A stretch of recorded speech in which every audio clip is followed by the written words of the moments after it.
हम आज इसका आगाज यहाँ बिजबिहाड़ा से करना चाहते थे और आपने देखा यहाँ आके हमारे साथ बहुत जो हमारे पीडीपी के बुजुर्ग वर्कर्स हैं, नौजवान वर्कर्स हैं, वो सब यहाँ आए डिस्पाइट द फैक्ट कि आजकल यहाँ काम चल रहा होता है, आपको पता है, but despite that they still came and my gratitude to them कि यहाँ इतने बिजी वक्त में आए, इनने अपना कीमती वक्त निकाला मेरे लिए, तो for that I am grateful.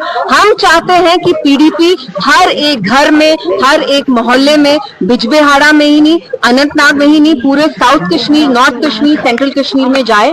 So we are here just to, this is our first step towards that. ये जो आप लोगों ने मेंबरशिप ड्राइव शुरू किया है, क्या आपको लगता है कि पीडीपी आने वाले वक्त में जो है अपनी पार्टी को रिवाइव कर रही है, रिजुनेट कर रही है?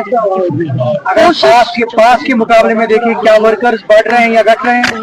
देखिए, कोशिश तो हमारी जारी है और आप जानते हैं कि कोई भी जो जमात होती है उसका अपना एक सियासी सफर होता है, हमेशा आप टॉप पे नहीं रहते हैं। आज जो लोग गवर्नमेंट में हैं, कहीं ना कहीं वो भी ऑपोजिशन में बैठे हैं, तो जस्ट बिकॉज आप एक ऑपोजिशन में होते लोन पे बैठ जाओ, हाँ अरे मेरा बस चले, अरे तेरे को इतने लड़कों से चुदवाऊं ना, या अगर आज हम ऑपोजिशन में हैं तो we will continue to play the role of a constructive opposition. और आप जानते हैं लोगों का जो भरोसा है वो पीडीपी में ही है। पीडीपी एक फिर भी बहुत नई जमात है, इट वाज फाउंडेड इन 99, फिर भी आप देखिए how well it's done over the years. एक बहुत शॉर्ट स्पैन ऑफ टाइम में it has achieve considerable success. So yes I admit इस इलेक्शन में we did not perform well, but हमारी यही कोशिश है कि इंशाल्लाह we reach a pinnacle and we reach great heights again. Ma'am, आपको लगता है कि नेशनल कॉन्फ्रेंस यहाँ के लोगों को धोखा दे रही है? बहुत सारे जो उन्होंने वादे किए थे, कोई वादा पूरा नहीं हुआ? ऐसा सवाल एएनआई से ही आता है, आप एएनआई के है ना। देखिए, जहां तक एनसी का सवाल है, उनने अपनी जबान पे ताला लगा लिया है। इलेक्शन के वक्त वो 370 के बारे में बात करते थे, स्पेशल स्टेटस के बारे में बात करते थे। अगर उन इन चीजों को छोड़े, रिजर्वेशन के बारे में, गैस सिलेंडर मुफ्त देते, रैशनलाइजेशन ऑफ रिजर्वेशन करते, आप देखिए उनने हर एक मामले पे चुप्पी साधी है। रिजर्वेशन के बारे में बात करते हैं, 10th को उनकी कमेटी की, सब कमेटी की रिपोर्ट आनी थी, वो रिपोर्ट कहाँ है? वक्त के बारे में उन्होंने बात नहीं की। जो हमारे चीफ मिनिस्टर थे, जिस दिन उन्हें असेंबली में होना चाहिए था, उस दिन वो रिजू जी जो है बीजेपी के मिनिस्टर, जिन्हें वक्त बिल लाया, उनके साथ वो ट्यूलिप गार्डन्स में टहल रहे थे। तो हम सब जानते हैं एनसी को बस इक्तिदा प्यारा है। एक बार इक्तिदा जब मिलता है, वो लोगों के मसाइल इश्यूज भूल जाते हैं। बैंक कनेक्ट होने वाली है, पीएम 6 तारीख को फ्लैग ऑफ करने वाले हैं, इस चीज को आपको क्या उससे लगता है कि थोड़े बहुत राहत मिल सकती है यहाँ के लोगों को? Well, it's a step that we should appreciate, but मैं और एक चीज कहूंगी, जब भी आप ट्रेन के, जब भी आप रेलवे कहीं एस्टैब्लिश करते हैं, हमने खुद यहाँ देखा अनंतनाग में नियर पहलगाम ऑल्सो, वो एक रेल ट्रैक के थ्रू, ऑर्चर्ड के through they wanted to establish a rail track. तो we should be more mindful. Kashmir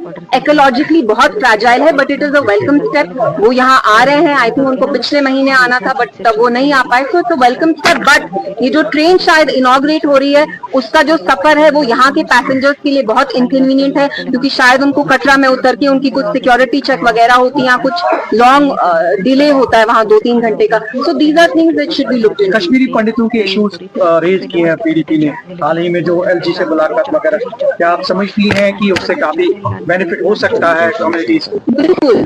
सबसे पहली चीज मुफ्ती साहब चीफ मिनिस्टर और में जो हमारी जो पंडित की कॉलोनी बनी इवेंचुअली 5-6 साल बाद, उसका जो फाउंडेशन था वो मुफ्ती साहब ने स्टार्ट किया। तो हम बोलते ही नहीं है, जब हम इक्तिदा में आए हैं, हमने अपने कश्मीरी पंडित जो कम्युनिटी है उनके लिए काम नहीं किया। तो जो हमने हाल ही में लेटर दिया महबूबा जी ने एलजी साहब को, I think it's a great step, क्योंकि जो कश्मीरियत है it is incomplete without a Kashmiri Pandit. Madam, PDP के बहुत सारे लीडरान ने स्टेटमेंट दिया कि 14 का डिसीजन जो था वो हिस्टोरिकल डिसीजन था और नेशनल कॉन्फ्रेंस भी जो है उसी डिसीजन पे पहुंचेगी। आपको लगता है कि 14 का डिसीजन जो था बीजेपी के साथ सरकार बनाना, वो हिस्टोरिकल? देखिए, आप 11 साल रिवाइंड क्यों, टाइम ट्रैवल क्यों करते हैं? आप आज की बात करिए। आज जो सरकार इक्तिदा में है, आज जो एमपी इक्तिदा में है, 50 एमएलए होके भी बीजेपी का वो दरवाजा खटखटा रहे हैं। आप हमसे क्यों सवाल करते हैं? हमारी सरकार तो 11 साल पहले बन के आके चली भी गई। जी, नेशनल कॉन्फ्रेंस कह रही, जो भी आज हालात है वो पीडीपी की बदौलत। देखिए, जैसे बीजेपी नेहरू जी को कसूरवार ठहराती है, वैसे ये एनसी का राग अब वो रखते हैं कि ये सारा जो भी हो रहा है पीडीपी की वजह से हो रहा है। लेकिन मुझे एक बात बताइए, 7 महीने हो गए इनकी सरकार को आए हुए, ये कर क्या रहे हैं?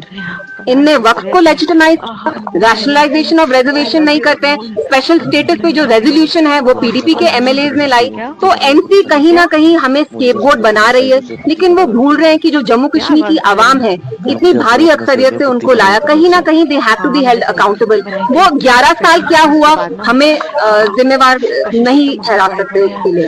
Thank you. बहुत सारे काम जो है पीडीपी के दौर में हुए हैं, लेकिन आज उनकी इनॉग्रेशन जो है नेशनल कॉन्फ्रेंस के कुछ मेंबर कर रहे हैं, कुछ नेशनल कॉन्फ्रेंस के कुछ